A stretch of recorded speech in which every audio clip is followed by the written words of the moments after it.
Hey guys, welcome back to Simply at Home.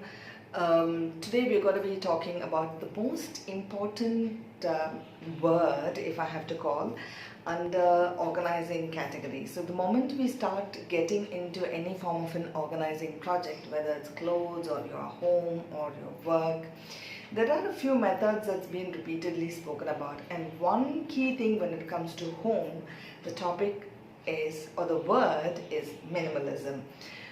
While minimalism is a nice thing, as a word as such for organizing things at home, I'm not a great fan of.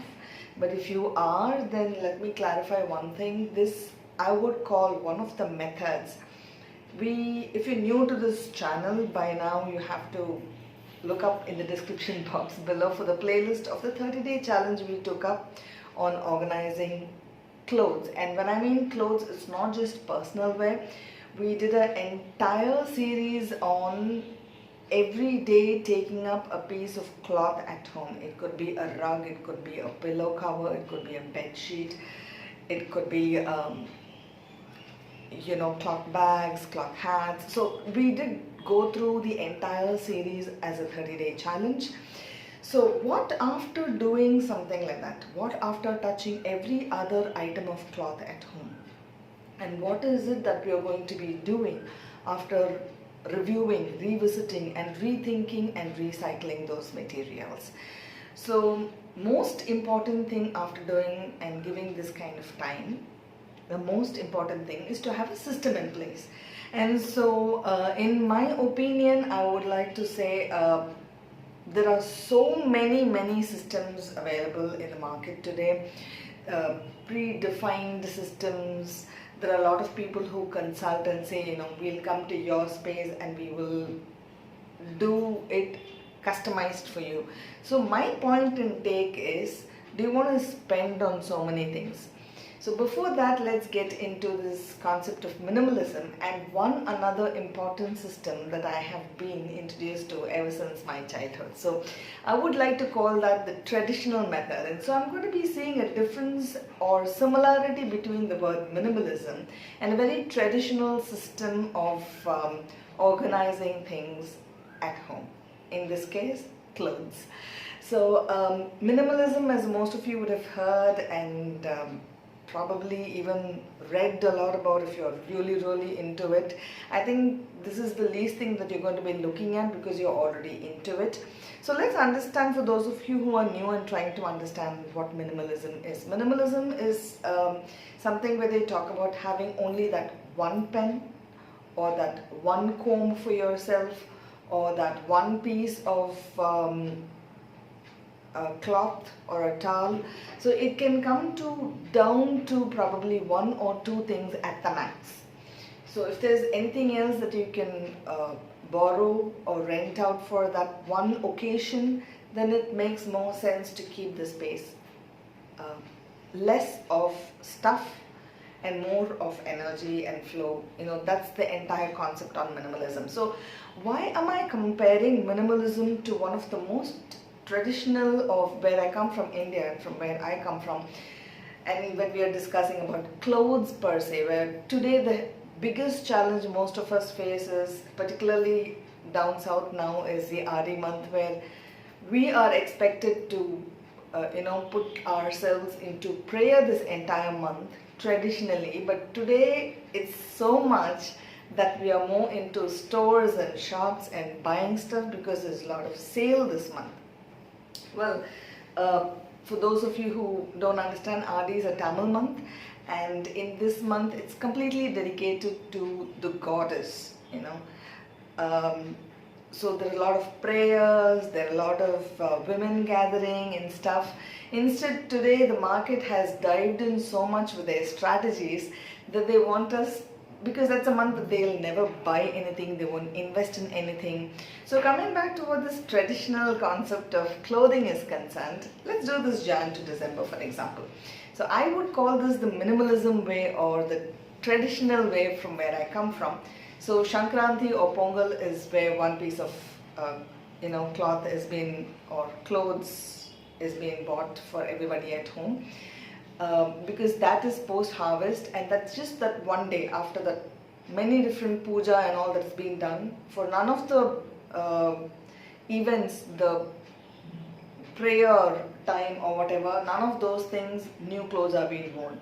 So let me clarify that a bit. So new is on that last day where there are celebration. Only when there is a celebration, a new piece of cloth comes on, to every person at home. So that is one time when we get new clothes. And the second time, if I have to call, is probably when it comes for Diwali. Again, it's a celebration. There are many segments in India where people do have a puja or a ritual in place where they do a Lakshmi puja, or again it comes back to a goddess. But from where my tradition and where I come from in my space, that's treated as a celebration after getting a demon off place. So again, at that time, on that day, there's hardly any rituals that is done as puja part, but it's a day for celebration, and that day we get a new piece of cloth. So just 2 in a year. I guess we need one today, wash, and wear another one tomorrow, and the cycle goes on. So I would call the very traditional way as the minimalistic way of living if we actually followed it. But is it easy? So coming to what we are actually facing, and I am going to be oscillating between the traditional minimalistic way of the way we have lived to what we are today, and the third piece of cloth that normally used to come to us is for birthdays, and that's normally gifted by an elder in the family to the younger ones. So these are the 3 new pieces of cloth that comes to us. Then what happens in this system is there is a cleaning process that's done before Pongal and before, I guess, Navaratri or Diwali or whenever. So every once in 6 months there has been a system in place where they will review all clothes, take out stuff, and it used to be a family project. Trust me, it's not just one person going through the entire house, seeing what we need, what we don't need. It was not looked upon as a housekeeping activity, but everybody in the house had to participate. So be it a guy or a girl or a mother or a brother or a sister or a little one, everybody had to review their own piece of things, which made life even more easy. So there has been a system in place, but unfortunately we do not live that kind of life anymore, where we have abundance of going, clicking, pressing, getting stuff. So today that is the reason why we look up for different methods and systems in which we can organize and keep our stuff. Particularly considering I have done this 30-day project, which I will be leaving in the description box below, for only clothes. 28 different categories we came across as far as just cloth is concerned in and around home. So the other thing about the traditional way of or the minimalistic way in which we have been living is after you use that piece of cloth, what do? We don't donate. Come on, that's the last thing. We don't even give it to another person in the house to use our own clothes that was on us. So that is further repurposed and recycled for cleaning, or I don't know, could be for very different reasons. So what we used goes till the last straw, till it kind of comes as tatters and then goes into the degrading process, because clothes take a very long time to decompose, right? So those of you who are really this earth people, who want to get into minimalism, who talk about all these things, this has been the most traditional way in which here in India, at least from where I come from, this is how it is. There are 2 non-ritualistic, basically 3 pieces of clothes that come to us, right? And there are 2 other segments. One, when there is a demise in the family, for another 1 year they do not buy clothes. So there is one piece of cloth at the beginning of when somebody has departed from the family. They don't, they completely dedicate themselves to the rituals. There's a 1 year gap, so no buying new things happen in that 1 year, which is not a very routine thing that happens. It's not a every year affair, right? So initially there will be one piece of new cloth that comes in, and after the 1 year happens, there's another piece of cloth. So 3 becomes just 2. Then the other category is again celebration, when there is a marriage or a wedding in the family. Again, it doesn't go into abundance like how it goes today. It used to be only for the immediate family. They used to buy new piece of cloth which is worn immediately for that occasion itself. So it'll be a bit more grander than your daily wear or something like that.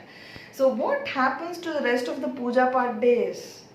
Yep, it's just that same piece of cloth which we have been using it on a regular basis.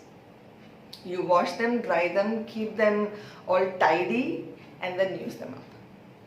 There's no such concept of new cloth other than these segments that used to come into our lives. So what about the rest of the things? What about pillows? What about beds? What about those rugs that we spoke about? What about those fancy handbags and different bags and caps, and we saw so many different categories, right? What about them? How did they handle in traditional methods? Basically, they just had, there was no such thing concept of bed or bedding, because from where I come from, it's really, really hot. It's just a mat that's used probably to lie on the floor to sleep.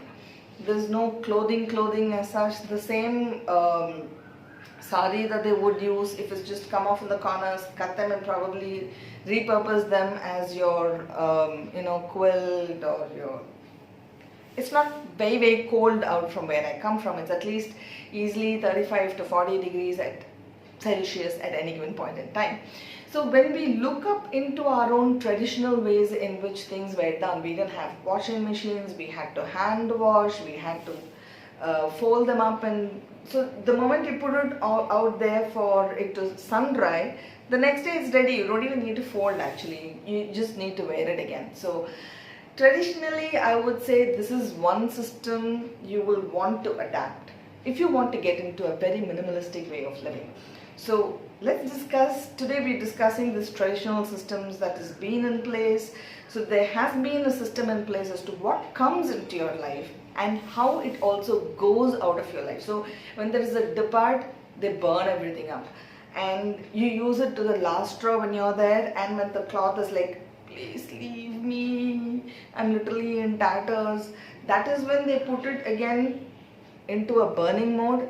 This small teeny tiny pieces of cloth here and there wouldn't burn up the ozone for sure, because we're doing much more damage than just burning a small piece of cloth or just like a lamp. So these clothes are also used for as a wick for the lamp, so many things.